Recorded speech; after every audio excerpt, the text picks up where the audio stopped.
querida nuestra, bienvenida a Siempre. Bienvenida Muchas a Mujeres, gracias. Siempre Mujeres. Queridas amigas, queridos amigos, estamos en la casa de una mujer extraordinaria, una mujer que nos inspira, una mujer que inspira a otras mujeres. Ella es la ecofeminista Cecilia Torres, de origen ecuatoriano. Querida Cecilia, muchas gracias por abrirnos las puertas de tu hogar. Bienvenidas, bienvenidas y más todavía, como siempre, que es una organización que me respalda y nos ayuda a las latinoamericanas. Y nos da confianza. Y nos da confianza. Exactamente. Cecilia, vamos a comenzar esta pequeña y humilde entrevista. Simplemente queremos saber quién es Cecilia Torres. Bien, Cecilia Torres es una ecuatoriana, como hemos dicho antes. Nací en una familia pobre, pero mi mamá, una mujer extraordinaria, luchadora, que nos sacó a todos adelante, porque ella era la que trabajaba, la que se fue a Estados Unidos para mandarnos el dinero. Y ella nos iba marcando el camino y nos iba diciendo que es importante que nos eduquemos, que es la manera en que uno puede lograr la independencia y lograr tener trabajo siempre. Ella hablaba a ese nivel, porque para ella importante era encontrar trabajo para solventar todos los gastos de sus hijos.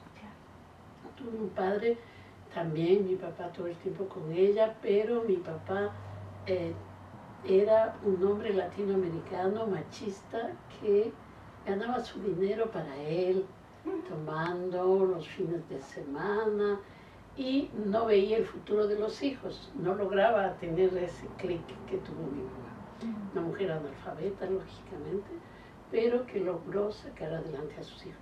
Yo creo que esa escuela me marcó a mí muchísimo. Yo me eduqué en un colegio católico caro en Quito y yo no lograba entender por qué yo tengo que estar en un colegio caro si ella no tenía dinero para pagar. Entonces ella me decía, no, tú tienes que mantenerte ahí, porque para mí es importante que termines el colegio. En ese colegio eran los Sagrados Corazones de Quito, que son colegios muy buenos, pero pagados. Sí. Y a la final me di cuenta que ella lo que quería era que yo subiera de estatus, teniendo amistades de familias que tenían dinero, etc. Eso también me levantó una rebeldía, porque yo decía, ¿por qué? ¿Por qué ella luchó tanto para que todos nosotros, no solo yo, todos nosotros estemos en colegios de niveles económicos Hermanas, medios? hermanos. Sí, nosotros somos en total 6 de mi mamá y de mi papá, y de mi papá tenemos 3 hermanos que nos llevamos hasta ahora. 2 mujeres en nuestra familia, mi hermana que vive ahora en Miami, y yo, y mis hermanos mayores, y varones. Pero curiosamente las mujeres sacamos el carácter de mi mamá, y mis hermanos eran bastante sometidos a mi mamá. Ella los manejó hasta el final, hasta cuando se murió. Ella decía lo que tenían que hacer, a pesar de que tenían familia, mujeres, niños, ella marcaba. Y nosotros nos salimos muy jovencitas de la casa, sí, justamente para lograr tener nuestra autonomía como ella quería.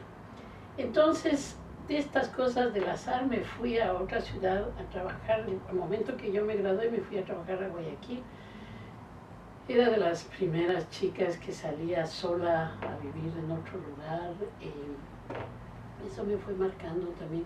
Y Guayaquil es una ciudad caliente, tropical, con mentalidad totalmente diferente, que fui aprendiendo y se me abrió el camino de una chica serranita, morosita, con muchos mitos católicos, etcétera, a Guayaquil, que eran las mujeres regias, claro, y regias, sueltas, se vestían diferente, etcétera. Eso creo que me ayudó también a abrir mi espíritu. Y de estas cosas de la vida me fui a los 18, 19 años, me fui a Europa, o vine a Europa, digamos. Y en primer lugar estuve en Inglaterra haciendo au pair, etc. Y luego pasé a Alemania porque una compañera mía de Guayaquil, de la oficina, trabajaba en Alemania. Y ahí ella me dijo, mira, aquí lo bueno es porque en Londres no podía seguir estudiando en la universidad, era carísimo. Entonces me dijo, mejor que vengas acá a Alemania, y en Alemania es gratuito. Y en verdad pude inscribirme en la universidad, no en la ciudad donde ella vivía, sino en Bonn, y yo encontré donde vivir en Colonia. Y fue mi escuela de vida, no solo de la universidad, sino de vida, fue Alemania. Fueron mis primeros contactos feministas que tuve y que me abrieron todo mi espíritu hacia por qué la situación de las mujeres de esa manera. No viví tan fuertemente todo el asunto de migración en ese entonces porque las latinoamericanas éramos muy bien recibidas, porque no éramos árabes, no éramos turcas, etcétera, ¿no? Que eran ahí en ese entonces. Después logré entender y logramos entender las latinas porque a nosotros nos abrían con mucha facilidad todas las oportunidades y porque las mujeres turcas y argelianas, marrocanas tenían dificultad.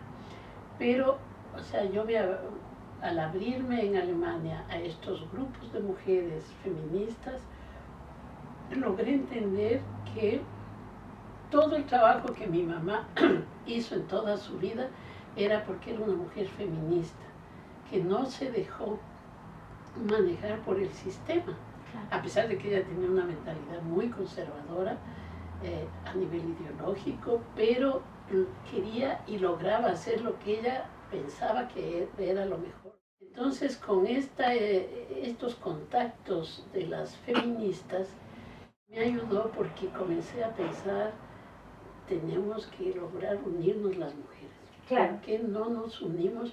¿Por qué estamos separadas? ¿Por qué nos matamos entre nosotras? Yo, claro, llegué a trabajar, desde que llegué tuve un buen estatus de trabajo, porque iba con el alemán, iba con el título. Cuando alemán, llegaste a Guayaquil. A Guayaquil, regresaste a Guayaquil. Sí, porque yo me encontré ya aquí con mi marido, me encontré en Bélgica justo, una vez que venimos de Alemania. Pero ya en Europa ya me encontré con Raúl y ya regresamos. Él ya terminó su maestría, su título, y yo estaba dando a luz a mi primera hija. Y yo necesitaba a mi mamá, necesitaba mi casa, ya no quería estar más. Había ya terminado también de estudiar. Entonces, cuando regresamos a Guayaquil, comencé a pensar, aparte de mi trabajo, tengo que trabajar con las mujeres. ¿Cómo hacer ese trabajo? Y mi marido comenzó a trabajar en la Universidad Católica de Guayaquil y yo trabajaba con los voluntarios alemanes, que les daba cursos de integración y de español para que se vayan a trabajar en todo el país. Y con Raúl, con mi marido, vimos que en Guayaquil era el momento en que había las tomas de tierra, que se llama, porque la gente no tiene dinero para tener un terreno. ¿De qué año estamos hablando? Estamos hablando de los años 75, 76. Entonces no tenían posibilidad de tener tierra, de tener casa, y se tomaban terrenos del municipio. Y entonces ahí había un poco de mafia, ¿no? Veían cómo dividir los terrenos, les cobraban cierta cantidad, etcétera, pero lograban tener sus casitas de bambú, de cartón, de madera, de lo que sea, pero eran sus casas.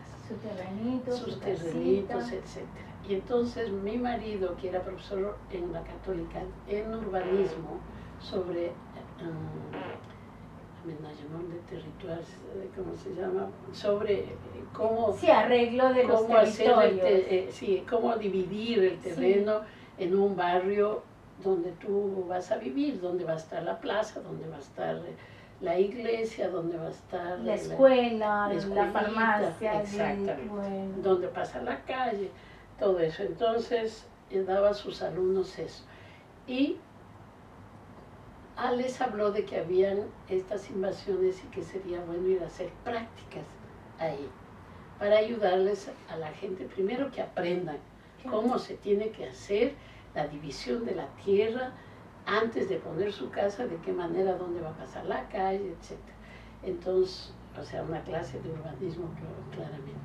Entonces estos chicos entraban ahí y lograban manejar esta situación dentro del barrio que estaba comenzando a iniciarse, para decir, miren, mejores no pongan aquí casas, pongan en este lugar, aquí vamos a hacer la plaza central, aquí puede ser la iglesia, vayan a hablar con la otra iglesia de allá, a ver si el padre puede venir y puede ver. Ayudar.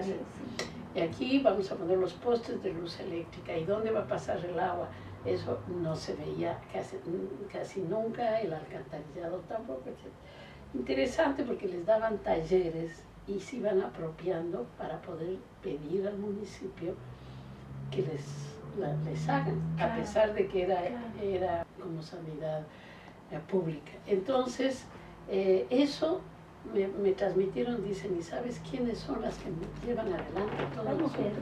Las mujeres, que los maridos salen a trabajar y se pelean con la policía, las mujeres, los defienden a sus hijos, las mujeres, cuidan de su casa y construyen su casa, las mujeres.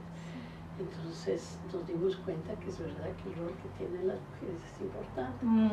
Y entonces mi marido me dice, ¿por qué no vienes con nosotros? Mientras nosotros hablamos de esto, tú comienzas a hablar sobre por qué ellas no son las presidentas, porque desgraciadamente no había presidentas, siempre eran los hombres. Presidentas de barrio. De barrio, las representantes, digamos. Entonces, dice, más bien sería bueno de que les empoderen un poco de su rol, porque ya hacen el trabajo, hablan bien, se manejan bien, ¿por qué no logran ser de las dirigencias? Entonces comencé a trabajar me acuerdo, con una chica italiana que era voluntaria en otro proyecto, y le digo, vámonos, parece que es interesante. Y ahí, a partir de ahí, se inició el Centro Acción de Mujeres, que fue un centro extraordinario que llegó a tener en los barrios, en todos los barrios populares, digamos, de invasión, donde hay millones de gente viviendo, logró tener un centro con un centro de salud jurídico, donde se les defendía de la violencia, con un taller para hacer sus artesanías, sus tejidos y producir, y teníamos una boutique central donde se vendían las cosas. Había animadoras populares que iban y hablaban a las mujeres ahí mismo.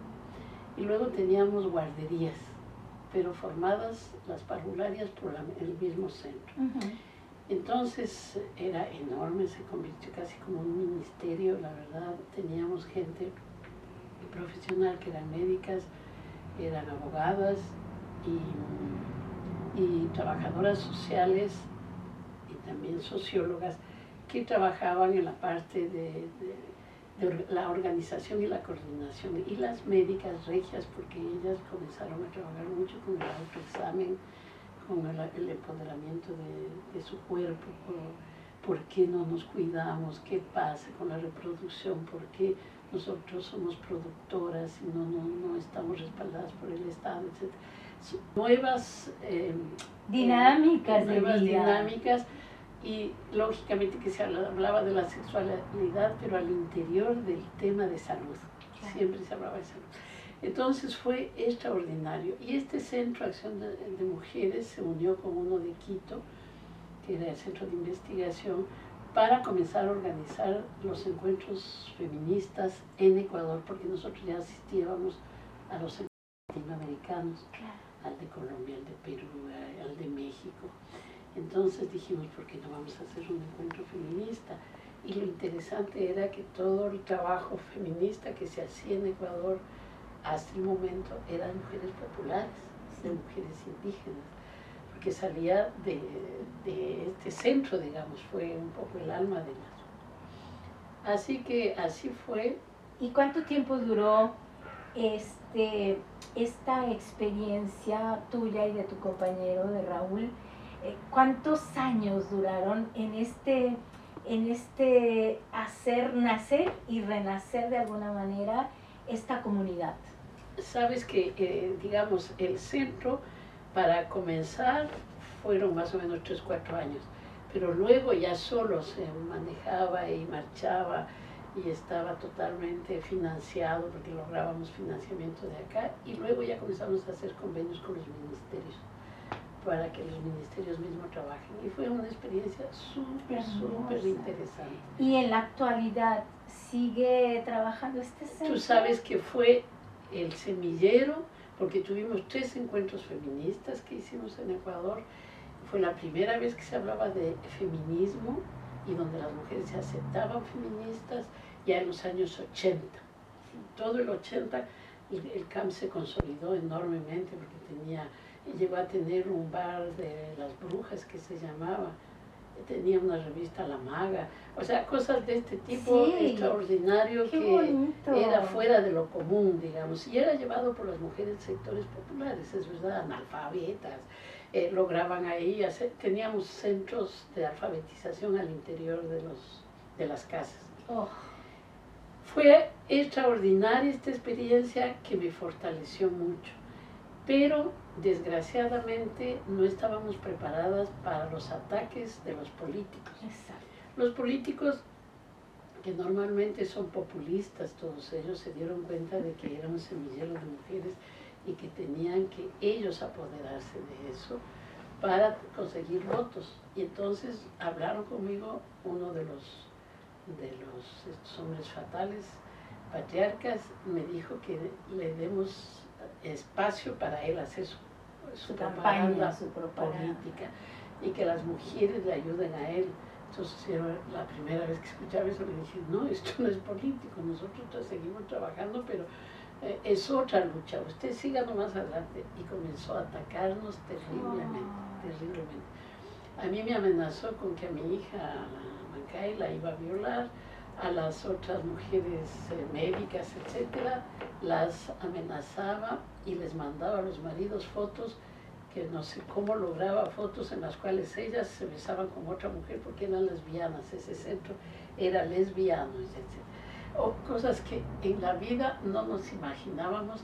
Entonces fui a hablar yo con el ministro, digo, no sé qué podemos hacer, me dice, cerremos el centro legalmente, pero sigan trabajando. Para que este señor no maneje esto políticamente. Ustedes como asociación tranquilamente pueden seguir trabajando, pero no fue fácil. No fue fácil. Yo comencé a tener angustia porque yo tenía la hija de 15 años, la comencé a mandar a Quito y de Quito ya recibía ella llamadas. Bueno, un poco de lío así que no nos habíamos imaginado, y dijimos, bueno, lo cerramos, las casas se cierran y preferible que todo se quede cerrado por un tiempo para ver qué le pase a este hombre, porque él era candidato a alcalde, pero ahora quería ser presidente. Entonces eso era la presidente del país. Del país, y llegó a ser un loco. ¿Y pero llegó? Bueno, llegó a ser. Pero ese loco estuvo 2 años y lo votaron en el... el que cantaba. Sí, en sí. Bucaram. Sí. Bueno, entonces yo francamente salí del país porque yo tenía miedo de la Mancay, de mi hija, y nos salimos calladito porque además en el aeropuerto estaba yo totalmente controlada, etcétera. Sí. Y logramos llegar a Alemania, donde mi hermana que vivía yo. Y ahí yo ya me vine para acá y comenzamos la segunda etapa de la vida. Muy bien. Que fue en los años 90. Cecilia, ¿por qué Bélgica? Porque primero teníamos algunos amigos. A Alemania yo fui a ver si yo podía hacer una maestría, porque pasé por Alemania. Además ya hablabas alemán. Claro, y que me había graduado ahí también, pero me dijeron que no era posible darme ninguna beca porque fue la ruptura del muro de Berlín y todos los alemanes de la Alemania Oriental ya pasaron y les daban todas las facilidades y no había dinero para apoyar, digamos, a los estudiantes. Entonces hablé aquí que los amigos de Raúl, porque él se graduó aquí, me dijeron, sí, vente con los niños, tienes que aprender francés. Y entonces, y así fue, poco a poco nos fuimos metiendo. ¿De qué año estamos hablando? 90. A partir del 90, 91 ya yo vine casi sin papeles, digamos, pero la universidad me ayudó porque era una mujer que quería estudiar con 3 hijos y un chiquito era de 3 años y los otros 2 adolescentes. Eso les impactó terriblemente aquí, entonces me ayudaron, no puedes imaginarte. ¿Qué universidad fue? Aquí, Lovaina la Nueva.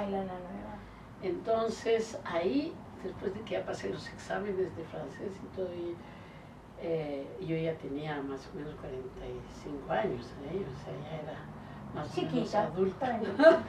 A los 45. Total que, bueno, fui aceptada en la universidad, ya se legalizaron los niños porque mi angustia era que no tenían seguro médico. Claro.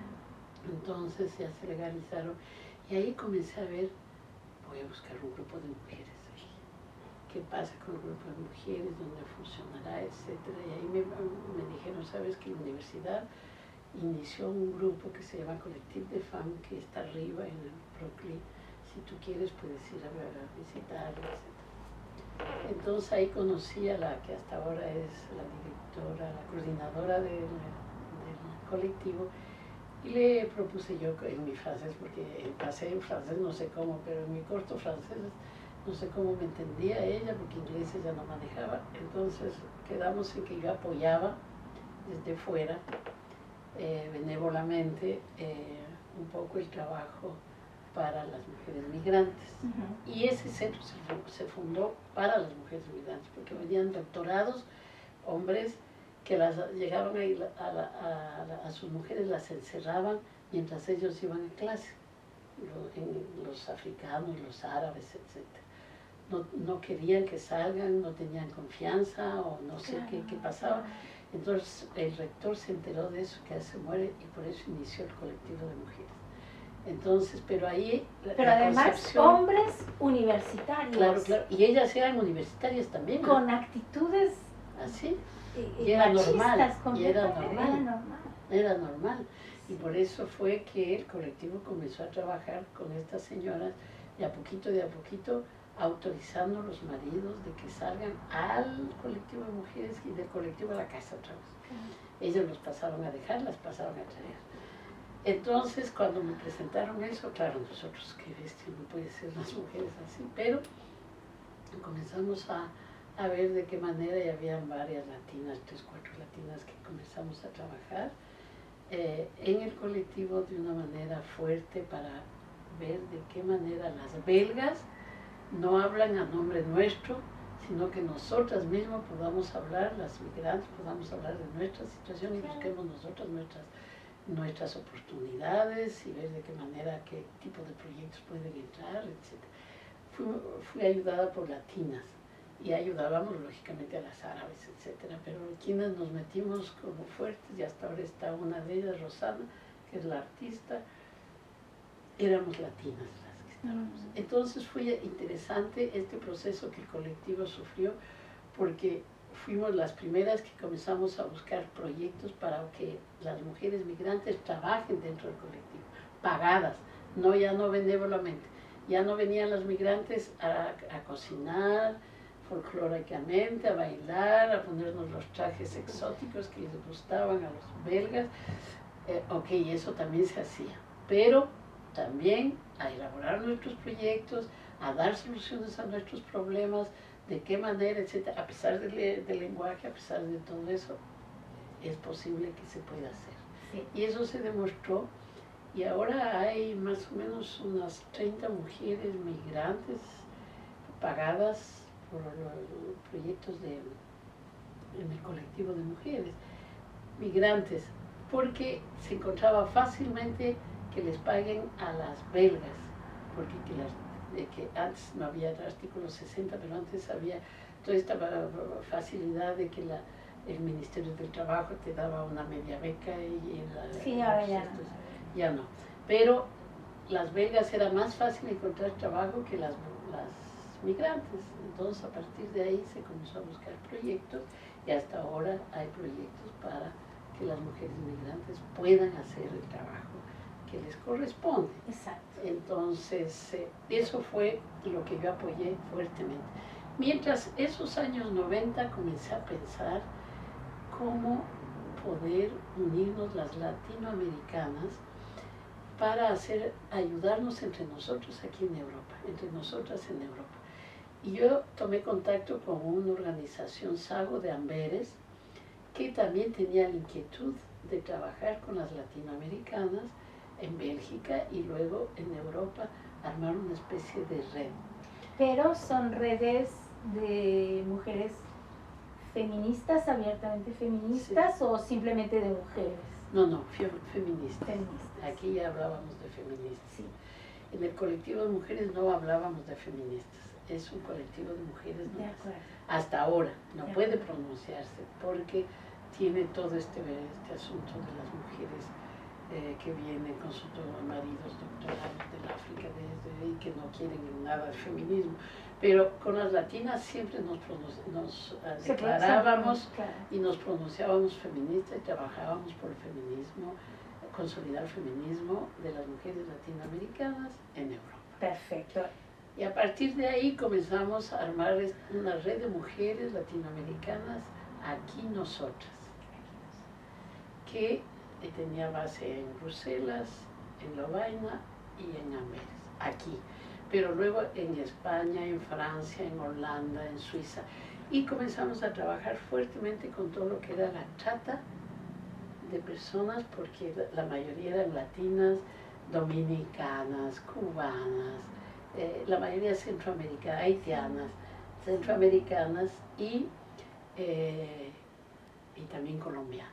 Sí. Entonces comenzamos a trabajar el tema de trata, cómo manejar ese tema, porque ninguna de nosotros teníamos claridad de qué pasa, etc. Comenzamos a tomar contacto con organizaciones de aquí, de Bélgica y de cada país, de las belgas o de las alemanas que trabajan en el tema. Y eso fue bueno porque ellas se hicieron cargo de todo esto.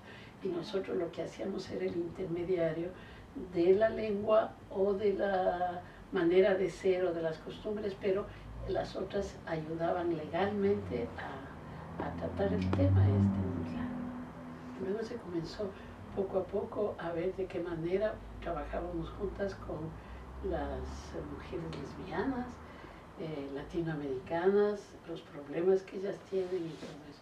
Y hacíamos un encuentro anual en diferente país, ya sea en Italia, aquí fue el primero, después en España, luego en Italia, en Alemania tuvimos también, en Holanda.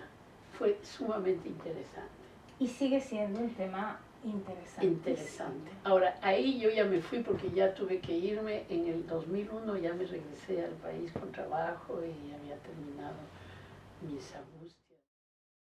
Estamos en el año 2001. Exacto, que regresamos, a Dios gracias, conseguí un trabajo en el PNUD, en el programa de las Naciones Unidas que trabaja con la pobreza, y me fui yo sola para ver. Lo bueno que fue en Ecuador mismo, porque yo buscaba donde sea, porque ya el clima aquí ya me estaba ya enfermando, digamos. Sí. Entonces comenzamos a buscar posibilidades en África, ¿cómo se llama?, en Austria, donde sea, en América Latina, para salir de aquí. Y conseguimos en Ecuador, a Dios gracias, regresé a Quito, ahí ya regresé a Quito. Y ahí trabajamos durante las Naciones Unidas durante 10 años. Raúl logró, yo también logré que él venga también al PNUD a trabajar. Yo trabajaba en el tema de educación con las escuelas unidocentes, que es en las del campo, y Raúl trabajó justo en el tema de reducción de pobreza. Y así estuvimos, yo trabajé 10 años ahí. Y al lado de eso, yo estaba siempre con las mujeres, en contacto con las mujeres, en grupos ya. Ahí ya nos dimos cuenta que si no las mujeres no nos metíamos en política, no lográbamos nada.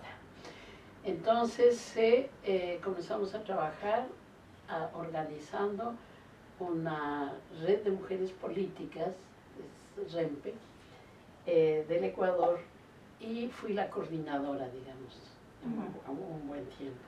¿Y para qué esta red? Era red que teníamos en cada una de las provincias para formar a las mujeres que son candidatas o que son líderes, para que sean políticas y que hagan el rol de las mujeres políticas al interior de sus partidos, llevando la agenda de las mujeres. Exacto. Porque desgraciadamente nosotros luchamos para tener la ley de cuotas y ya era obligatorio en los partidos tener un hombre, una mujer, claro, una mujer en las listas.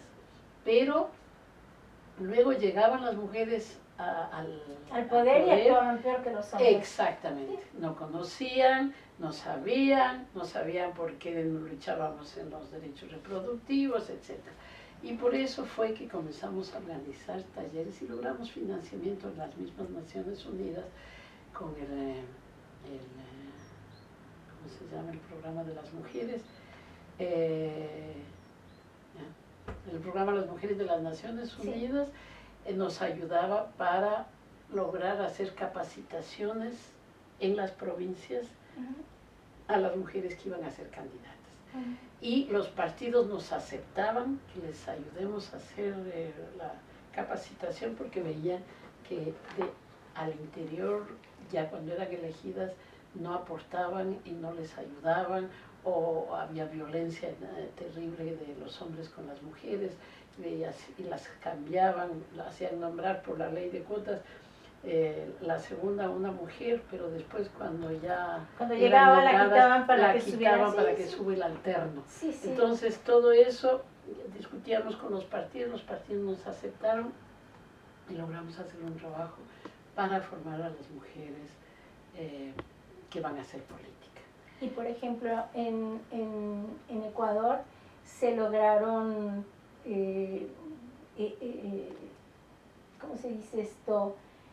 Iguales, ¿no? O sea, paritarios. Paritarios. O sea, la ley es para conseguir la ley de cuotas, ahora ya es normal, digamos, pero lográbamos que haya, porque al comienzo decían, ya bueno, vamos a elegir 10 personas, entonces los 10 que sean hombres, los principales, y las 10 mujeres que sean alternas, cosas así. Entonces logramos que la ley sea un hombre alternado y secuencial, pero todo eso es una lucha que hemos tenido, dale, nada que hemos logrado a nivel de derechos políticos de las mujeres ha sido gratuito, ni a todo nivel. Los derechos reproductivos que se han logrado, las leyes, la ley de violencia que lograron las mujeres, las mujeres en Ecuador mientras yo estuve aquí, a base de lucha continua, la ley de maternidad gratuita, a base de lucha continua, el tener las comisarías de la mujer a base de lucha continua. Entonces yo seguía trabajando, anexo a mi trabajo, en los grupos de mujeres, y ahora con esta red que se logró, y lo bueno era que ya eran mujeres políticas las que formaban parte de y además una organización reconocida también por el Estado. Claro. Bueno, por el Estado no. Por el Estado no, por el gobierno, por los gobiernos. Sí, digamos. O sea, los partidos nos llamaban, y nos llaman hasta ahora. Porque ahora continúa la Paquita, es la coordinadora, hasta ahora llaman y se hace talleres de formación. Pero ahora ya los mismos partidos están tratando de tener una escuela de formación al interior y nos llaman a nosotros para facilitarles. Y ya no es que nosotros hacemos en los mismos partidos, pero son partidos de todas maneras patriarcales, o sea, no hay que confiarse en nada de eso. Ahora, llega Correa, que es verdad que hubo una transición interesante, pero para las mujeres fue nefasta. Ay, no me digas.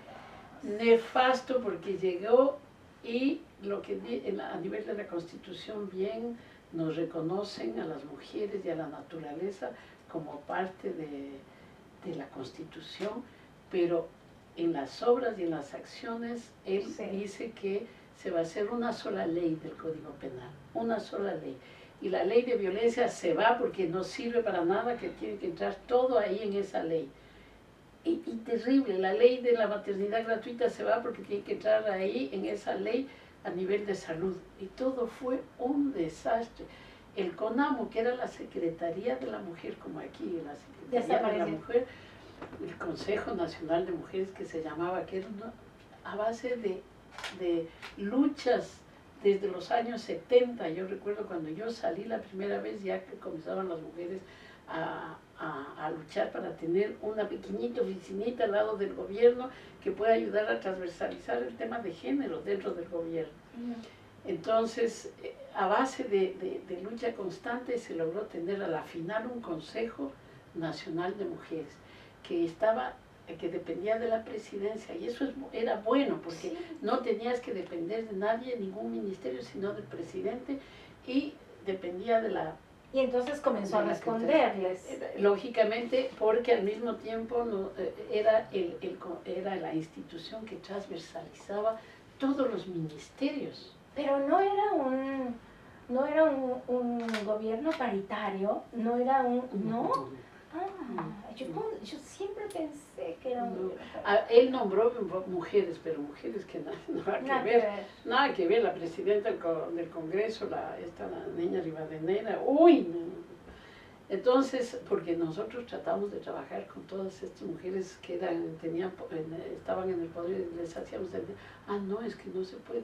Y fue en ese gobierno de Correa, desgraciadamente, que retiró la poquita ley que teníamos de despenalización del aborto por violación.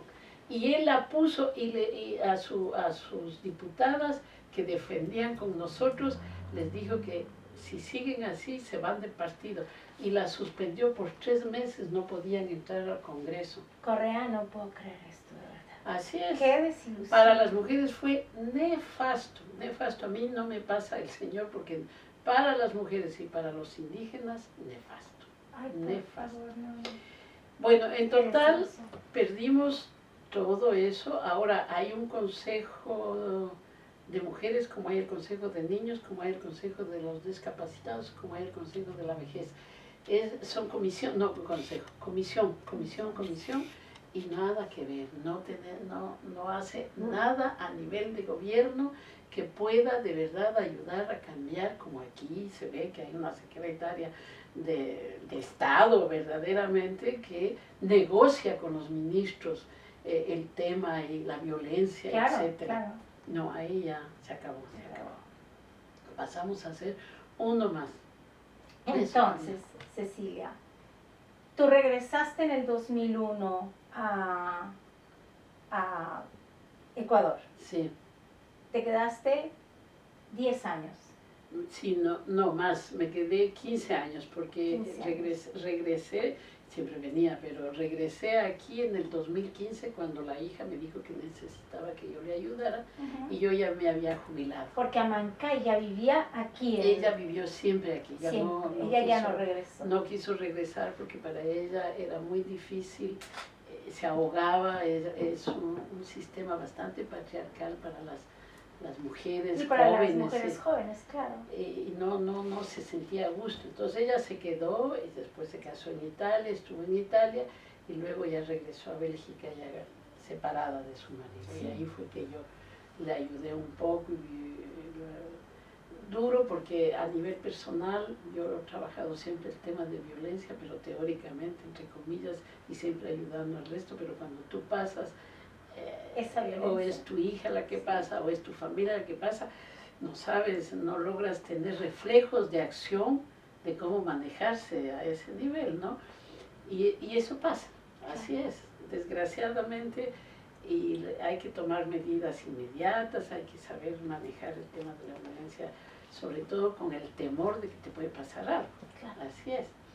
Entonces yo me vine porque yo ya estaba jubilada, comencé, mejor dicho, me jubilé cuando ella me dijo que me venía, y ahí logramos, yo entré aquí, dije, voy a hacer el rol de la abuelita, de la abuelita, no. ok, tranquilita, no voy a hacer nada más. Y luego entonces veo que tengo tiempito, sigo apoyando un poquito al colectivo, no tan de frente, porque como Amancay está trabajando ahí de lleno, entonces tampoco quiero hacerle sombra. Pensé mejor que ella se desarrolle y más bien trabajaba en el colectivo ayudando a hacer una revista o apoyando en actividades muy concretas, hablando con la coordinadora que es hasta ahora la misma de mi tiempo. Mira. Entonces dije, ¿por qué no me meto en política? Me invitaron a participar, Ecoló me encantaba siempre y dije, bueno, ahora voy a ir. Y justo Elena Rimas, que fue siempre mi amiga desde antes, me dice, Silvia, ¿por qué no te metes al partido? Y a Écolo no te coge mucho tiempo y es interesante que tú aportes desde el punto de vista de las mujeres. Es todavía un partido patriarcal, métete un poco, etc. Y dije, sí, vamos a ver. Y me metí y ahí me invitaron a formar parte de la lista de las consejeras comunales de aquí. La número 23, ya era de las últimas, ¿no? Entonces yo dije, sí, claro, lo interesante era que la primera de Ecoló era una mujer en la lista. Y si Ecoló ganaba como ha estado ganando, podía ser que teníamos la primera mujer burgamaestre en Lovaina la Nueva. Ay, qué bonito. Y así fue. Lo van dando. Entonces dije, me meto de cabeza, puerta a puerta, campaña, dale, por arriba, por abajo. Y no fue difícil porque como me conocían aquí por mi etapa anterior y por los hijos que he tenido, y por mi etapa anterior con el colectivo, que andábamos siempre de arriba abajo. Y el trabajo del colectivo yo siempre lo hice benévolamente, porque yo tenía mi otro trabajo que daba clases de español en la universidad, entonces no tenía ningún problema. Total que salí ganando. Del número 23 subí al número 10. Eso. Y entonces, interesante porque Necoló era la primera mujer migrante que ganaba aquí. Y después se dieron cuenta que era más feminista, entonces comenzamos a chequear. Antes de entrar a ser parte de la lista, les dije que quería ver el programa y en el programa vi que no había nada de mujeres y les pregunté si me permitían meter algunos aspectos de mujeres al interior del programa. Y, por ejemplo, la lucha contra la violencia hacia las mujeres, por ejemplo, la cuestión de la salud reproductora, etc. Y me aceptaron, y ahí tuve siempre una aliada que es una francesa, que también estaba de candidata, una francesa que vive aquí arriba, que es Ecoló también. Entonces, entre las dos siempre lográbamos hacer los cambios.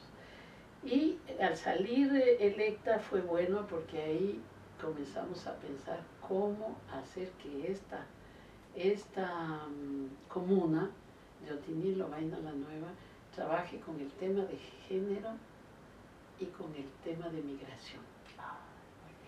Y entonces comenzamos a meter el tema de migración, ahí hay más aliadas en Ecoló, para que se convierta en ciudad hospitalaria.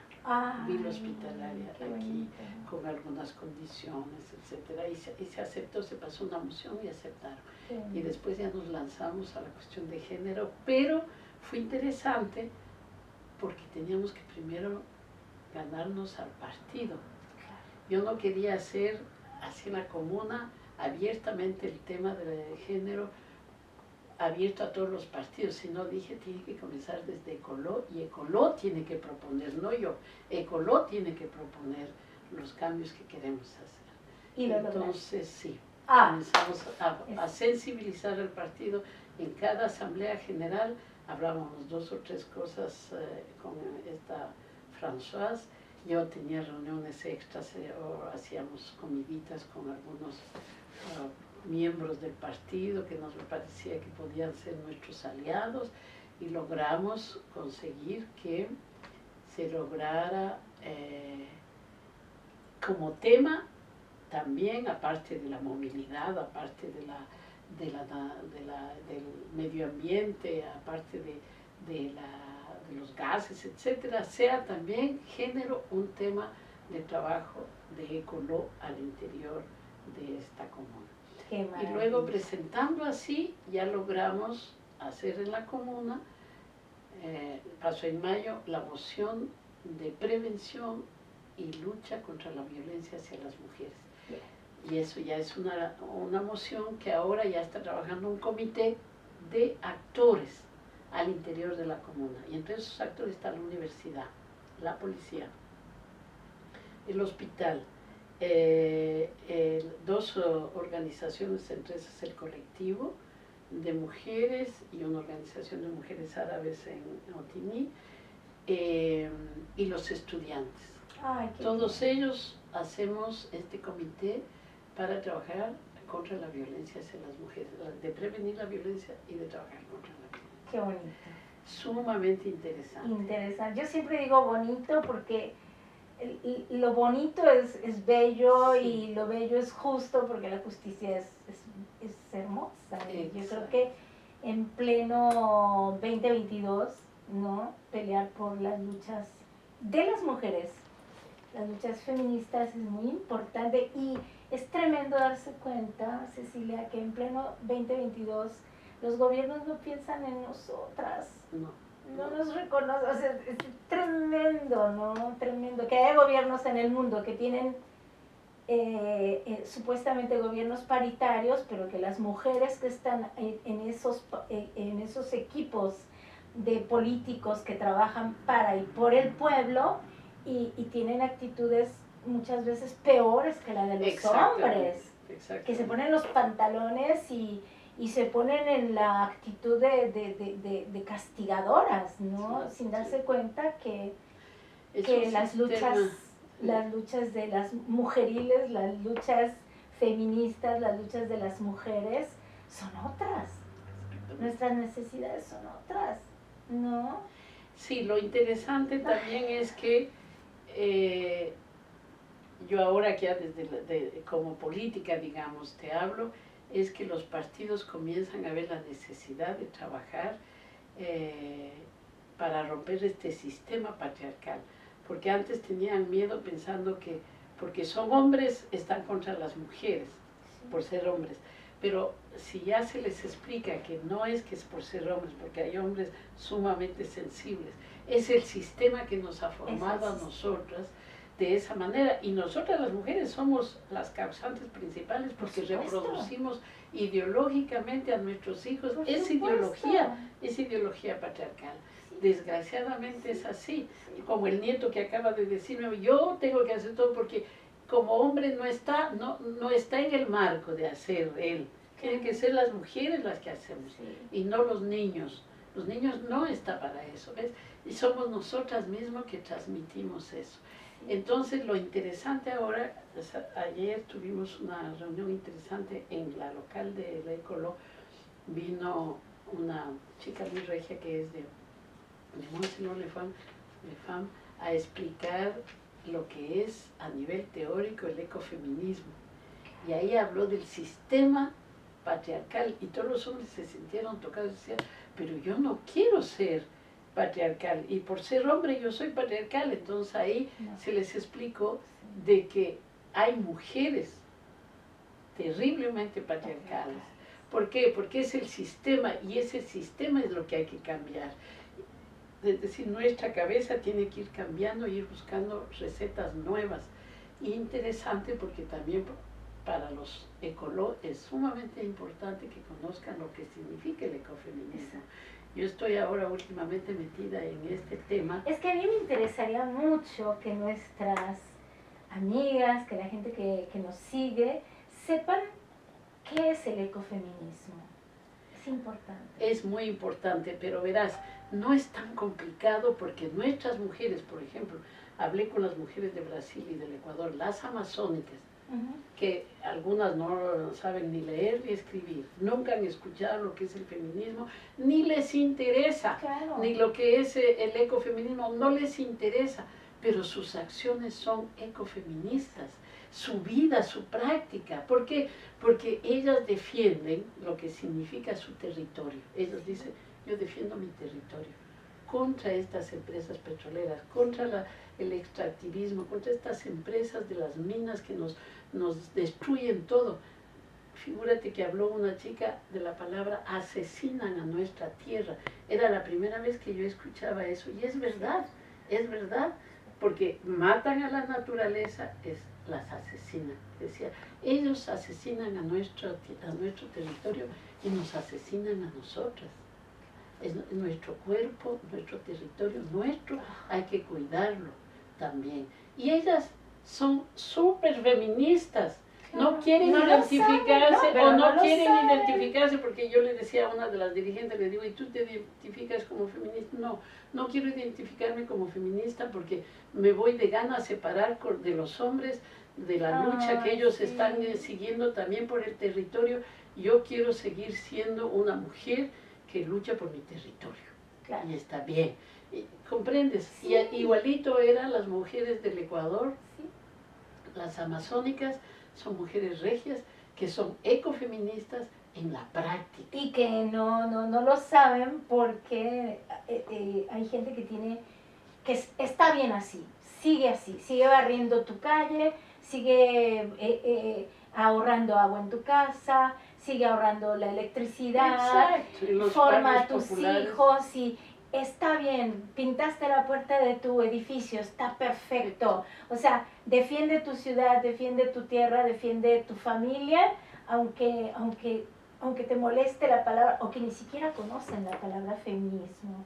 No entienden, no saben, pero esa es la ruta que muchas mujeres siguieron el siglo pasado y antepasado, ¿no? Exactamente. O sea, mi madre nunca escuchó la palabra feminismo y era una mujer mega feminista. Exacto. Que parió 12 hijos y trabajaba cada día, era una mujer empresaria que tenía que salir adelante con 12 hijos, es increíble. Figúrate. Sí, y además a los hijos toma la escoba, toma el trapeador y a tus hermanas no las molestas. A ver, vamos, todo el mundo acá. Y se iba a trabajar, o sea, yo no me acuerdo de muchas cosas porque era pequeñita, pero cuando piensas en esas cosas... Exactamente, o sea, ellas nos dieron ya la ruta a seguir y nos siguen dando. Y hasta ahora también, cuando yo hablaba de las mujeres de los barrios populares que tomaban la tierra, ellas ya luchaban por un ecosistema diferente, porque peleaban por el agua, peleaban porque tengan el alcantarillado, un espacio para los niños, un espacio para sembrar. O sea, ellas ya estaban en el tema del ecofeminismo. Exacto. Ahora, lo interesante que yo veo ahora de nuestras mujeres, yo te hablo de las mujeres latinoamericanas, he trabajado muy poco aquí el tema de ecofeminismo con las mujeres de sectores belgas, de barrios sociales, pero yo te hablo de las mujeres latinoamericanas. Lo interesante es que esta lucha las empodera y las hace líderes. Y luego ellas comienzan a cuestionar, bueno, ¿y esto? ¿Por qué mi marido me está pegando? ¿Y por qué ahora yo no puedo salir? No, yo voy a salir. Ahora, ¿por qué mis hijos no logran organizarse de otra manera para que yo pueda? Tengo que irme a pelear con esta gran empresa. Y tengo que hacer una marcha y tengo que hacer esto. Entonces, ese empoderamiento y esa seguridad en sí mismo, porque lo interesante es que te dicen, yo lucho por la vida, no lucho por la muerte, yo lucho por la vida. Entonces, esa lucha por la vida hace que ellas se posicionen en sí mismo y sean lideresas. Y van cambiando su entorno pequeño. Las mujeres de sectores populares en los años 80, cuando trabajábamos igualito, para salir a las reuniones de los barrios, negociaban para que su marido se quede con los niños, y ya negociaban, ya les decían, yo tengo que ir, tú quédate con los niños, ya termina de hacer los deberes, yo ya dejo lista la comida, pero dales tú de comer. O sea, ya había un reparto de roles un poco diferentes. Y ellos aceptaban porque estaban orgullosos de tener su mujer que sabía hablar, que sabía de lo que significaba la estructura urbana del barrio. Todo eso, porque ya las veían que estaban progresando. Y yo pienso que eso, terriblemente, el ecofeminismo sobre todo nos ayuda a las mujeres, sabiendo o no sabiendo, a posicionarnos frente a la vida. Ah, maravilloso, Cecilia. Y ahora me gustaría muchísimo invitar a la presidenta de nuestra organización siempre. Ella es una mujer guerrera, mexicana, amiga, entrañable. Ella es Tamara Cruz. Por favor, Tamara, ven con nosotras. Venga, mi Tamarita. Queridas amigas, queridos amigos, ella es la joven y maravillosa Tamara Cruz. Tamara Cruz es la presidenta de la organización Siempre y hemos logrado este proyecto llamado Mujeres Siempre, Mujeres, en donde entrevistamos cada mes a una mujer ejemplar, a una mujer que inspira a otras mujeres como nosotras. En este caso, estamos en casa de la ecofeminista ecuatoriana Cecilia Torres y con nuestra querida Tamara Cruz. Tamara, bienvenida. Muchas gracias, Cecilia, gracias Silvia por este espacio, este momento de intercambio, de que nos abras tu vida y tú nos cuentes también cómo ha sido este trayecto de tu vida, ¿no? Y cómo nos hemos logrado conectar. Eso ha sido algo maravilloso. Y además siempre es muy conmovedor porque tenemos que recorrer medio mundo para poder de pronto encontrar esas luces que nos van iluminando en diferentes momentos. Muchas gracias, Cecilia, por todo tu conocimiento y la fuerza que siempre nos acompañas y nos impulsas, porque además a veces uno tropieza y titubeas y ahí está Cecilia atrás diciendo, no, sí, hay que seguir. Ese es el camino, ahí vamos, ahí estamos. Entonces no hay dudas, no hay momentos de duda, simplemente de, ok, sí es cierto, se me olvidaba. Muchas gracias, Cecilia, por todo tu acompañar. Y a mí me gustaría un poco ir cerrando también este momento para encontrar qué son tus motivaciones, qué es lo que te acompaña a ti cuando de pronto quieres recordar un momento, qué es lo que te emociona, qué es lo que te conmueve. Canciones, música, poetas, escritoras. Cine. Claro, ¿por qué no? Sí, a mí me emociona mucho la música que me da, que me alimenta, digamos, ¿no? La música, en todo caso, para las mujeres siempre ha sido el poder expresarnos a nivel de nuestro baile, de nuestros movimientos. Me gusta mucho escuchar música que me llene, que me llene. Una de las canciones que me encanta es Gracias a la Vida, de Violeta Parra, pero también cuando canta Mercedes Sosa, porque ella le da vida a eso y se la siente muy cerca. Y es verdad que hay que dar gracias a la vida porque yo me siento que tengo tanto. El haberte conocido a ti, Tamara, el haber conocido Siempre, ha sido extraordinario porque es uno de los objetivos en mi vida de cómo poder ayudar a las mujeres latinoamericanas, y ahora ya no solo ayudas a latinoamericanas, sino también a las mujeres que están sufriendo violencia, sean belgas o jóvenes, etc. Pero el hecho de que haya habido este espacio para podernos reencontrar, para mí fue formidable. Fue un encuentro así muy coincidencial en Bruselas y a partir de ahí hemos logrado hacer trabajos muy bonitos. El colectivo hace trabajos, y eso lo quiero contar públicamente, hace trabajos extraordinarios con Siempre a nivel de coloquios, de diálogos, y hemos logrado sacar bastante conclusiones y resultados positivos para las mujeres migrantes en Bélgica.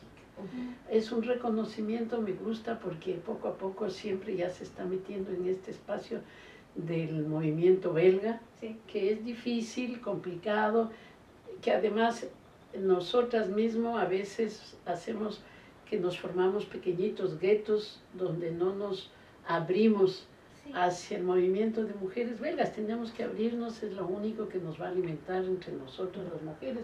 Y tú estás haciendo un buen trabajo, y siempre estás haciendo un buen trabajo. Estamos ahora en todo el trabajo del Código Penal, de la reforma del Código Penal aquí en Bélgica, siempre hubo un rol muy importante, porque era la primera organización de mujeres migrantes, claro, ahora es latinoamericano, pero de mujeres migrantes que se pronunciaba y decía, sí, yo estoy de acuerdo a seguir luchando para que no se realice esta reforma, porque desgraciadamente son retrocesos que los partidos políticos negocian porque tienen que cumplir sus convenios para llegar a continuar en el gobierno, pero que nosotras como feministas no podemos negociar. Nosotros tenemos que seguir luchando, insistiendo, y eso yo quiero reconocer que el rol que ha jugado siempre es muy importante. Y otro de los espacios donde siempre ha jugado un rol importante es en el tema de las mujeres migrantes. El acceso a la justicia de las mujeres migrantes es muy complicado, muy difícil, que las organizaciones que trabajan años de años con las mujeres migrantes no logran diseñar una estrategia clara en eso, porque es bien difícil el acceso a las mujeres migrantes.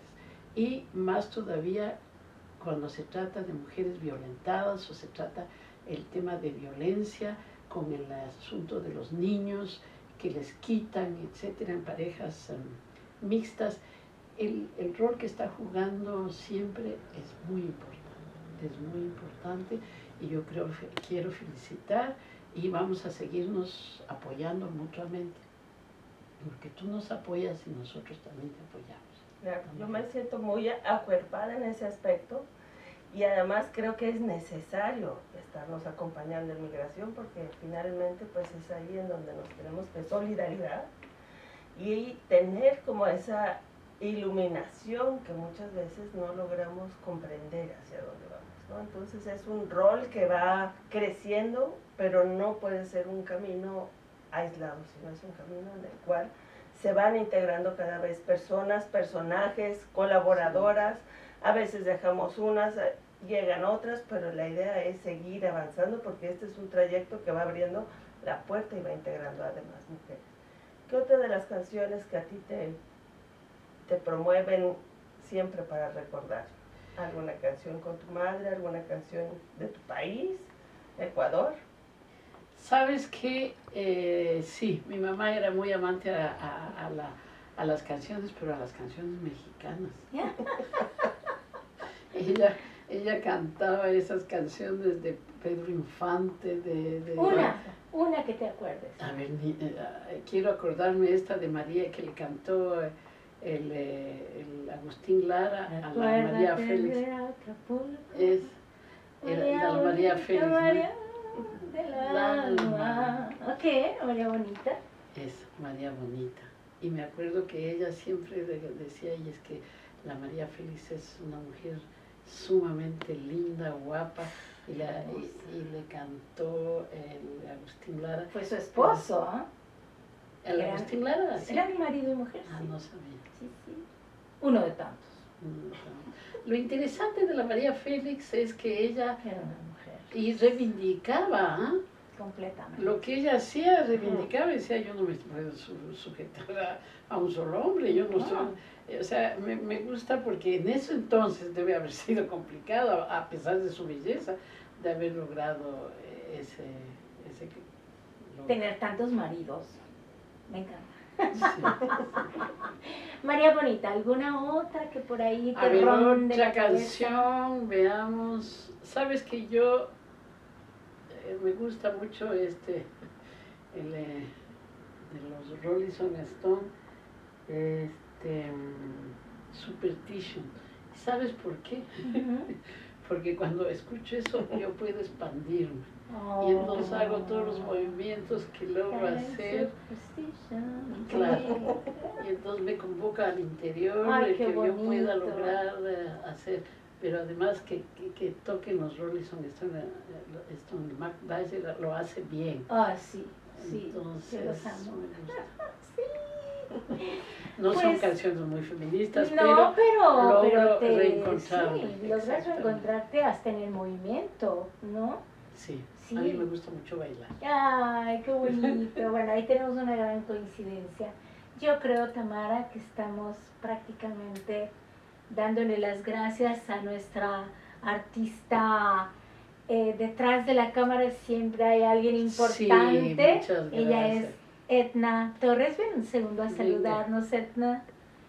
Ella es una tremenda artista, fotógrafa. Ella es Etna. Buenos días, ¿cómo estás? Hola, buenos días. Muchas gracias por la invitación. Muchas gracias por esta oportunidad de conocerte. Ay, muchas gracias. Conocer siempre. Sí. Estar y- detrás de cámaras, un bello trabajo. Sí, estar detrás de Tu cámara trabajo. es, sí. Tu trabajo es extraordinario porque solo así se puede tener, exacto, para compartirlo, para difundirlo. Muchas gracias. Sí, muchas gracias y muchas gracias a todos ustedes. Estamos en Instagram, en Facebook, en todas las plataformas. Pueden encontrar siempre. Y este programa se llama Mujeres, Siempre Mujeres.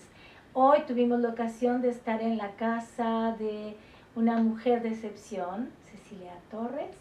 Estamos con nuestra presidenta, ella es Tamara Cruz, una servidora Silvia Ábalos. Nos despedimos, chicas. Muchísimas gracias. Gracias a ustedes. Cecilia, Muchas muchísimas gracias, de verdad. Lo que se puede aprender en una conversación de menos de 2 horas con No, una mujer. y uno como- aprende de ustedes también, de cada una de ustedes. Gracias a cada una. Gracias, gracias. Muchísimas gracias. Y estamos siempre trabajando juntas. Bien.